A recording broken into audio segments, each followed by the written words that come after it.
तो क्या पीड़ित के बयान पर खबर को चलाया जा सकता है? अगर चलाना है तो कैसे चलाना है? खबर चलाने पर ही केस हो गया।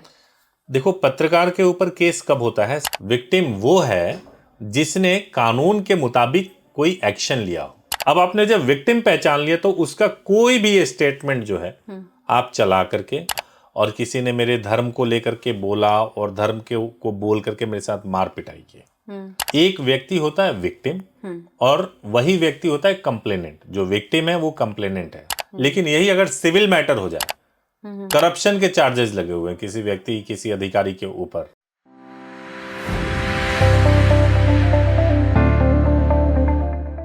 नमस्कार, लीड इंडिया पब्लिशर्स एसोसिएशन में आपका बहुत बहुत स्वागत है। मैं हूं डॉक्टर तरुणा एस गौड़ा।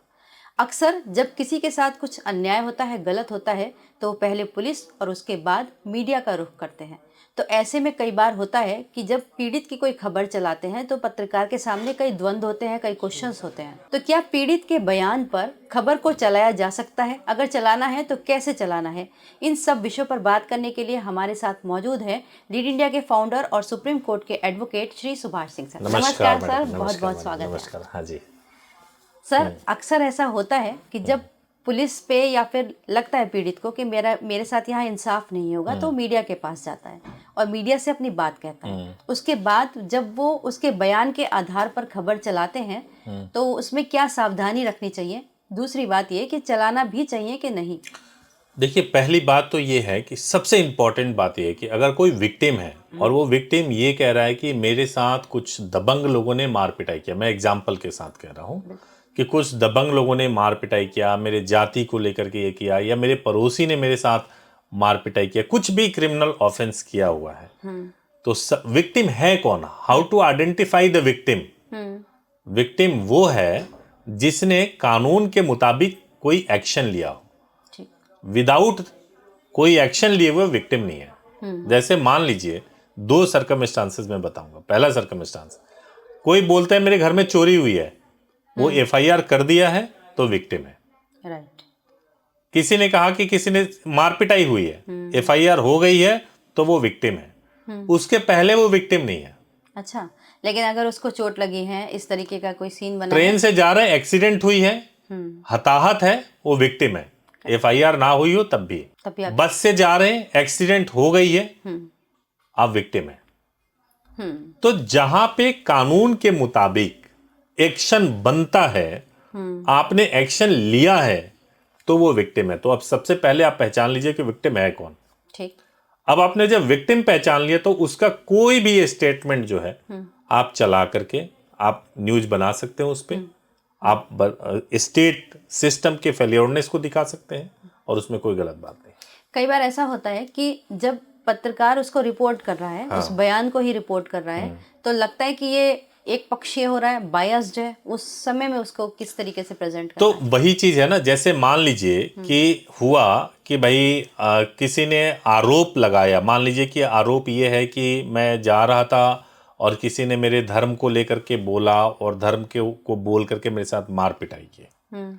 आपने अगर एफआईआर लिखवा दिया और उस एफआईआर में ये आरोप लगाया, सेम जो आप बोल रहे हैं, और फिर रिपोर्टर कहता है कि आरोप ये है, एफआईआर के मुताबिक आरोप ये है कि ऐसे ऐसे घटना घटी, तो कुछ भी गलत नहीं है इसमें।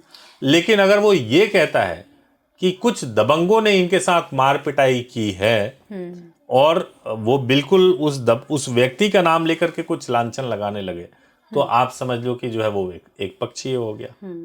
इसमें ऐसा हुआ भी है कि दो पक्ष हैं, अगर मान लीजिए, तो इसमें कितना इम्पोर्टेंट हो जाता है दूसरे वाले पक्ष का बयान भी लेना और तीसरा अथॉरिटी, पुलिस या फिर किसी और का बयान भी लेना। इसमें क्या इम्पोर्टेंस है? मैं बताता हूँ आपको। मान लीजिए मैं क्रिमिनल मैटर की ही बात कर रहा हूँ। अगर क्रिमिनल मैटर है, सपोज मान लीजिए कि कोई एफआईआर किसी थाने में हुई है, ठीक है, थाने में है, अगर सीरियस ऑफेंस है तो 60 दिन में चार्जशीट फाइल होना चाहिए। अगर थोड़ा कम सीरियस ऑफेंस है तो 90 डेज में होना चाहिए। हालांकि एक्सटेंशन ले सकती है पुलिस कोर्ट से, ठीक है। अब मान लीजिए कि कोई व्यक्ति है जो किसी तरीके से उसके साथ मार पिटाई हो गया, या सीरियस ऑफेंस है, रेप विक्टिम है, वो किसी मीडिया के पास पहुंच रही है और वो ये कह रही है कि पुलिस ठीक से इन्वेस्टिगेट नहीं कर रही है और दूसरी तरफ के पार्टी के साथ मिल गई है। तो अब जो पत्रकार है वो ये कर सकते हैं कि पुलिस से पूछें, जो इन्वेस्टिगेटिंग ऑफिसर है, जो एसएचओ है, उनको अप्रोच करें कि आपके ऊपर इस तरह के आरोप लग रहे हैं, आपको क्या कहना है इस पे। अगर वो बोलते हैं तो भी ठीक, नहीं बोलते हैं तो भी ठीक। बोलते हैं तो उनका स्टेटमेंट दिखाना चाहिए, नहीं बोलते हैं तो कहना चाहिए कि मैंने बात करने की कोशिश की लेकिन उन्होंने जवाब देने से मना कर दिया और पीड़ित का आरोप ये है पुलिस के ऊपर, सिस्टम के ऊपर। कोई गलत नहीं है इसमें। तो इसमें दोनों पक्षों का भी दिखाना उतना ही महत्वपूर्ण है। यहाँ तो हम अथॉरिटी तो की हमने बात दोनों कर रहे पक्ष दिखाया ना, एक तो पुलिस के बारे में दिखाया, ये हुआ अथॉरिटी। मैंने पुलिस की अगर मैं बात करूं तो कोई भी अथॉरिटी की, भाई वो बात करने को ही तैयार नहीं है। करेक्ट। या बात अगर किया है तो उनके स्टेटमेंट को बिना तोड़े मरोड़े दिखा दीजिए। मतलब मेरा क्वेश्चन ये है कि एक दो पक्षों में मारपीट हुई, एक पक्ष का बयान दिखा दिया, एक पक्ष के पूरे पीड़ित दिखा दिए, जो दूसरा पक्ष है उसके बारे में क्या कहना है, उसको भी दिखाना जरूरी है या एक इधर से ही एफआईआर बेस्ड खबर चला सकते हैं? अगर आप दूसरा पक्ष भी आ जाता है, देखो सबसे पहले किसी भी मामले में दो चीज ध्यान रखिएगा। एक व्यक्ति होता है विक्टिम और वही व्यक्ति होता है कंप्लेनेंट। जो विक्टिम है वो कंप्लेनेंट है, दूसरा व्यक्ति होता है आरोपी। जैसे मान लीजिए कि मैं गया कोई एफआईआर कराने के लिए, तो मैं विक्टिम हूं और कंप्लेनेंट हूं, और जिसके ऊपर उसने एफआईआर कराई है वो आरोपी है। तो आरोपी का अगर आप वर्जन नहीं भी ले रहे हैं तो चलेगा। अच्छा। आरोपी का वर्जन ना भी लें, क्रिमिनल मैटर की बात मैं कर रहा हूं, तो चलेगा। लेकिन यही अगर सिविल मैटर हो जाए, करप्शन के चार्जेस लगे हुए हैं किसी व्यक्ति, किसी अधिकारी के ऊपर, तो उसका वर्जन लेना बहुत जरूरी, क्योंकि उससे उसकी प्रतिष्ठा का हनन होता है। ओके। है ना? ऐसे में मानहानि की तब मानहानि का हो जाएगा, तब आपको उसका वर्जन लेना बहुत जरूरी है। मतलब दोनों तरफ से एफआईआर हुई भी हो, क्रिमिनल केस है तो जरूरी नहीं है कि आप दोनों पक्षों के पास जाएं। सिविल मैटर्स में जाना चाहिए। अगर मान लीजिए इन केस में भी किसी तरीके से कि आपने एक तरफ की खबर दिखाई है, आपके ऊपर पुलिस ने केस कायम कर दिया, तब एक पत्रकार के क्या राइट्स हैं, उसको क्या एक्शन? पत्रकार के ऊपर केस अगर रजिस्टर्ड हो गया, खबर चलाने पर ही केस हो गया। देखो पत्रकार के ऊपर केस कब होता है, सबसे पहली बात तो ये है कि एफआईआर वगैरह तब होता है जब आपके ऊपर आरोप लगे ब्लैकमेलिंग के लिए, कि आपने ये बोला कि खबर दबा देंगे, पैसे दे दो।